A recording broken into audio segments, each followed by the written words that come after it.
Yan, way back 1994, dyan nakapwesto ang Gigi's Restaurant. Yan, burger lang sila noon, kaya price. At 30 years ago, ito na siya ngayon. May bakery na rin siya, baked products. At may mga pansit na rin, spaghetti, mga cakes, marami na rin silang product.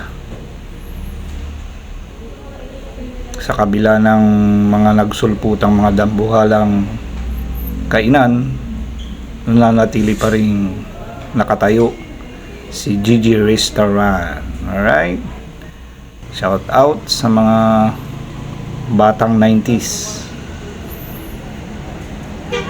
batang 90s na suki ni Gigi's dito sa Mangaldan, Pangasinan. Alright, bye bye.